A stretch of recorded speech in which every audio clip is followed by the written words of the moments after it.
Hi, ഇന്ന് നമുക്ക് എളുപ്പത്തിലൊരു chicken fry ഉണ്ടാക്കണത് കാണാം. വളരെ എളുപ്പമാണ്. ബിഗിനേഴ്സിനൊക്കെ പറ്റിയ ഒരു ചിക്കൻ ഫ്രൈ ആണ് കേട്ടോ. അതിന് വേണ്ടിയിട്ട് ഞാനൊരു ചിക്കൻ തിരിച്ച് വെച്ചിട്ടുണ്ട്. ഇത് ബോൺലെസ്, ഇത് ബോണുള്ള പീസ്. അപ്പോൾ ഇതെങ്ങനെയാണ്, ഇത് രണ്ട് തരത്തിലാണ് വറുത്ത് കാണിക്കാൻ പോകുന്നത് കേട്ടോ.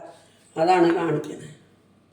ആദ്യം ഇതിലേക്ക് ഒരു ഇഞ്ചി, പച്ചമുളക്, വെളുത്തുള്ളി, പിന്നെ ഒരു സ്പൂണ് ഗരം മസാല പൗഡർ, പിന്നെ ഒരു സ്പൂണ് കുരുമുളക്. ഇതിൽ വേറെ എരുമുളക് പൊടി ഇടില്ല കേട്ടോ. ഒരു സ്പൂണ് നമ്മൾ ലെമൺ ചാറ്, ചെറുതായതുകൊണ്ട് രണ്ടെണ്ണം വെച്ചേട്ടാ.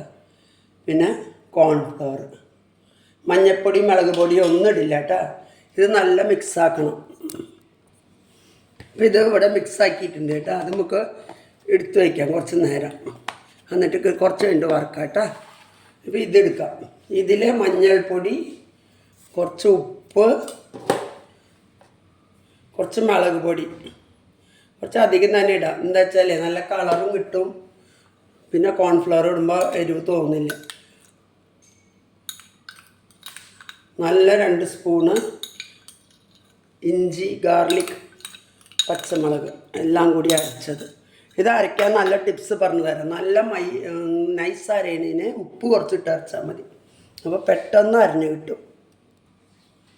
പിന്നെ ഇതിൽ കുറച്ചധികം 2 സ്പൂണ് കോൺഫ്ലവർ ഇടുക.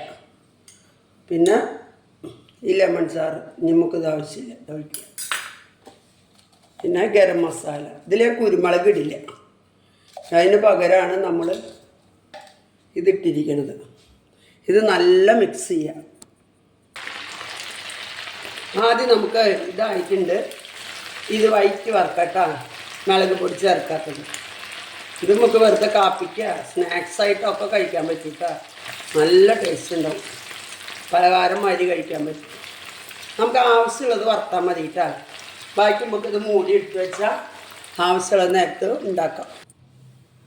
അപ്പോൾ കണ്ട, 2 തരം ചിക്കനും വറുത്ത് കഴിഞ്ഞിട്ടുണ്ട്.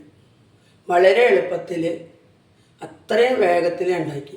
ബാക്കിയുള്ളത് നമുക്ക് എപ്പോൾ ആവശ്യമുണ്ടോ അപ്പം നമുക്ക് അത് എടുത്തുണ്ടാക്കാം. ഫ്രിഡ്ജിൽ ഇങ്ങനെ പുരട്ടി വെച്ചാൽ മതി. അപ്പോൾ ഓക്കെ കേട്ടോ, എല്ലാവരും ഒന്ന് കണ്ടു ചെയ്യാം.